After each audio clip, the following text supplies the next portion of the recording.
आशा करता हूं आप सब बहुत अच्छे होंगे। मेरा नाम है सिद्धांत अग्निहोत्री। स्टडी ग्लोस पे आपका बहुत बहुत स्वागत है। बहुत ही परेशान करने वाली खबर है दोस्तों। ये आप समझिए कि बुरी हालत हो गई। यूरोप बर्बादी के कगार पे जा रहा है, पूरी दुनिया बर्बादी के कगार पे जा रही है। कोविड-19 ने बैंड बजा दी है। ये जो पांचवी वेव है यूरोप में, हाहाकार मच गया है पूरे यूरोप में दोस्तों। बहुत ही खराब कंडीशन हो गई है। मैं आपसे यही वो करूंगा, रिक्वेस्ट करूंगा, अगर आप भीड़ भाड़ वाले इलाके में जा रहे हैं, अकेले हैं तो ठीक है, चल जाता है, लेकिन अगर आप भीड़ भाड़ वाले इलाके से जा रहे हैं तो मास्क जरूर पहनिए। और अभी भारत में केसेस, दया है भगवान की, कभी नहीं बढ़ रहे हैं, लेकिन आप याद रखिएगा भारत में हमेशा लेट बढ़ते हैं। पहले हर जगह बढ़ जाएंगे, फिर भारत में बढ़ेंगे। तो भाई थर्ड वेव आ सकती है, इसकी पॉसिबिलिटी अब बढ़ गई है। तो मैं आपसे यही बोलूंगा कि please Covid appropriate behaviour follow करें। मैं आपको यूरोप के हाल बताऊंगा और आप खुद परेशान हो जाएंगे। 7 लाख से ज्यादा मौतें हो सकती हैं। WHO ने चेता दिया है कि भाई यूरोप में 7 लाख से ज्यादा लोग मर सकते हैं।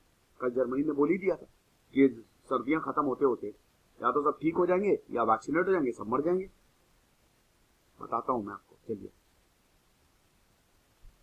अच्छा, बताने से पहले भाई, आज मैंने नया बैंगलोर का ब्लॉग डाला है, तो आप जरूर देखिएगा। साथ ही साथ ये शानदार कोर्सेज हमारे आते हैं, और कोविड में कहाँ आप जाके बाहर कोचिंग में जाएंगे, बहुत ही सस्ते दामों पर हमने निकाले हैं। क्वालिटी एजुकेशन में बिलीव करते हैं, तो आप इन कोर्सेज को जरूर अवॉइड करें, जो भी आपको चाहिए। तो भाई ये वही है कि यूरोप में कोविड-19 बहुत तेजी से फैल रहा है,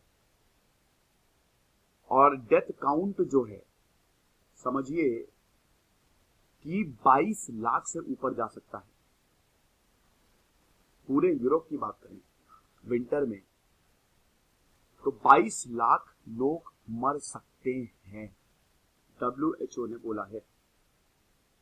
आने वाले महीनों में 7 लाख लोग मर सकते हैं। WHO ने एकदम धमाल मचा दिया। 7 लाख आने वाले महीनों में 7 लाख मर सकते हैं। और अगर विंटर की बात करें, ये जाड़ा खत्म होते होते 22 लाख लोग मर सकते हैं। तो पूरे यूरोप में एक के बाद एक रिस्ट्रिक्शंस शुरू हो चुके हैं। WHO यही एक्सपेक्ट कर रहा है कि हाई या extreme cases in intensive care unit ICU 53 में से 49 कंट्रीज में आ रहे हैं। 1 मार्च 2022 तक इतने ये केसेस, हाई और एक्सट्रीम केसेस आते रहेंगे, यानी कि अगले साल तक, अगले 3-4 महीने दोस्तों बहुत अहम होने वाले हैं। अगर क्यूमुलेटिव रिपोर्टेड डेथ्स की बात करें तो ये 22 लाख तक जा सकती हैं अगले साल तक। 22 लाख, 2.2 मिलियन। अभी करंट कितनी है? 1.5 मिलियन। पिछले हफ्ते की बात करें तो आप समझिए कि कोविड-19 से जो डेथ थी वो 4200 थी। एक दिन में 4200 लोग मरे थे। इससे पहले जब सितंबर एंड हुआ तो 2100 डेथ थी, यानी कि एक महीने में ये डबल हो गई है। WHO ने बोला है कि भाई देखो, वैक्सीन इंड्यूस्ड प्रोटेक्शन जो इन्फेक्शन के अगेंस्ट है वो डिक्लाइन हो रही है। आपने वैक्सीन लगा ली, अब कोई गारंटी नहीं कि आपको प्रोटेक्शन देगी कि नहीं देगी। अभी दोस्तों मैंने एक लेक्चर किया है कि कोवैक्सीन की इफेक्टिवनेस 50% है। हालांकि उसमें लिमिटेशन बहुत ज्यादा है, क्योंकि ये डेल्टा वेरिएंट सब कुछ भेज देगा, आपको पता भी नहीं चलेगा और ये आपके अंदर चला जाएगा। तो कोविड-19 सिचुएशन यूरोप और सेंट्रल एशिया की बहुत सीरियस है। ये WHO के रीजनल डायरेक्टर हैंस क्लूग ने बताया है। और अब विंटर में, सर्दियों में बहुत बड़ा चैलेंज आने वाला है। करना क्या है? Vaccine plus approach. वैक्सीनेशन तो ठीक है, लेकिन सोशल डिस्टेंसिंग, फेस मास्क पहनिए, कोविड एप्रोप्रिएट बिहेवियर। दिक्कत क्या हो रही है? दिक्कत ये हो रही है कि पूरे यूरोप में एक के बाद एक कानून लाए जा रहे हैं कि भाई रिस्ट्रिक्शंस, जैसे यूके पूरा लॉकडाउन में चला गया, नीदरलैंड में लॉकडाउन लगाया तो लोगों ने प्रोटेस्ट करना शुरू कर दिया, ऑस्ट्रिया पूरा लॉकडाउन में चला गया, फ्रांस के प्राइम मिनिस्टर को कोविड हो गया, बुरी हालत है। जर्मनी अब लॉ आ गया कि भाई पूरा लॉकडाउन करो। तो यूरोप के बड़े बड़े देश पूरे लॉकडाउन में चले गए। तो हम बता देते हैं कि देशों के हाल क्या है। जर्मनी के हेल्थ मिनिस्टर ने वही बोला है कि भाई देखो, ड्रामेटिक सर्ज देखने को मिला है, इन्फेक्शन रेट रिकॉर्ड हाई है, रिकॉर्ड हाई। अमेरिका ने बोला बेटा कहीं पे भी जाना, जर्मनी मत जाना, 7 डे, ये पिछले साल एक हफ्ते का इंसिडेंट रेट आपको बता दूं कि हर 1 लाख जो लोगों में 400 लोग इन्फेक्टेड हैं। ये बढ़ता जा रहा है, पहले 386 था, 399, तो धीमे धीमे बढ़ता जा रहा है ये। अब यही है कि जर्मनी में 4th वेव आ रही है, वो आ चुकी है, आ क्या रही है। जो हेल्थ मिनिस्टर जेंस स्पॉन है, उन्होंने यही बोला है कि भाई बहुत ही ध्यान से रहो, अपने घर में ही रहो, और हम लॉकडाउन लगा सकते हैं। रीजन बाय रीजन ये लॉकडाउन होगा। बाइबेरिया, सैक्सोनी, ये वो एरियाज हैं जो बहुत ही ज्यादा हार्ड हिट हैं। क्रिसमस मार्केट्स कैंसिल कर दी, क्योंकि क्रिसमस आ गया ना, 25 दिसंबर को क्रिसमस है, भीड़ बढ़ेगी, सब कैंसिल हो गया है। समझिए, तो इन्होंने तो ये तक बोल दिया स्पॉन ने कि भाई या तो जर्मनी में लोग बचेंगे या मर जाएंगे, पूरा जर्मनी खत्म हो जाएगा। हमारे इंटेंसिव केयर यूनिट्स फुल होते जा रहे हैं, हॉस्पिटल भरते जा रहे हैं, अब हमारे पास जगह नहीं है। जर्मनी का बगल में है डेनमार्क, डेनमार्क में भी यही हालत खराब। आप समझिए कि लेवल 4 जो ट्रैवल रिकमेंडेशन है वो लेवल 1 से लेवल 4 पे आ गया, वेरी हाई, यानी कि सब ट्रैवलिंग बंद, पूरी बंद, सप्लाई चेन फिर डिसरप्ट। नेदरलैंड ने तो आप समझिए कि जो कोविड पेशेंट्स हैं वो ट्रांसपोर्ट करना शुरू कर दिए हैं, तो जर्मनी भेज रहा है। क्यों? डच हॉस्पिटल्स में इतने ज्यादा लोग आ चुके हैं कि जगह भर गई है।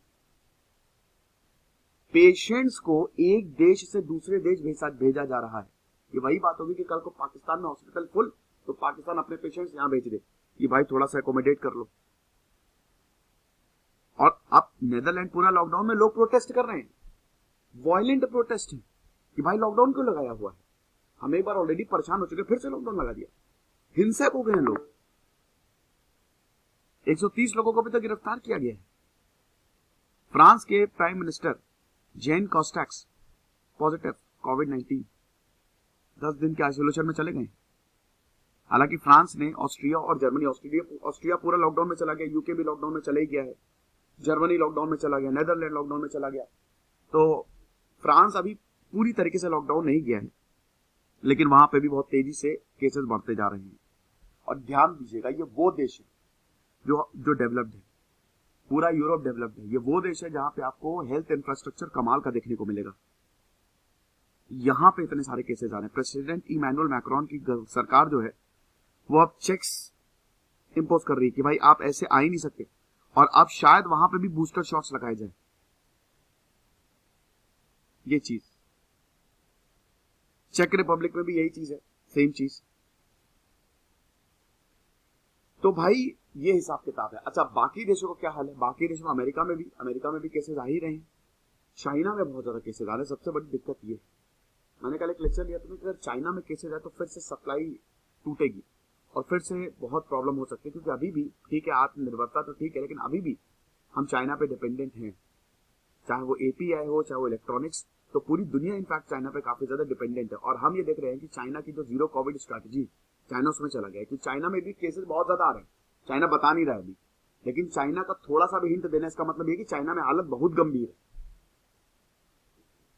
और आपको पता ही है कि चाइना कुछ बताता तो है नहीं, चाइना बिना बताए सबको भेजता रहता है हर जगह, और फिर वो जाके इन्फेक्शन फैला देते हैं। भाई हॉकी फेडरेशन, जो कॉमनवेल्थ गेम्स होने वाले हैं ना अगले साल 2022 में, बर्मिंघम होंगे कि नहीं होंगे पता नहीं, यूके में, हॉकी इंडिया ने वापस ले लिया नाम अपना, हॉकी फेडरेशन ने, कि भाई बहुत बर्बाद हो जाएंगे वहां पे, कोविड इतना फैला हुआ है। ये हालात है। तो क्या भारत में भी आ सकता है? भारत में भी बिल्कुल आ सकता है। भारत में भी सर्ज देखने को मिल सकता है, ये आप बिल्कुल मान के चलिए। तो इसीलिए बहुत ही ज्यादा ध्यान दें।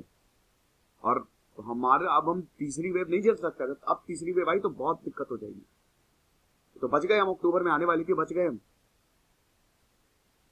खुश रहे, पढ़ते रहे। जैसे सिद्धांत अग्निहोत्री, साइनिंग ऑफ।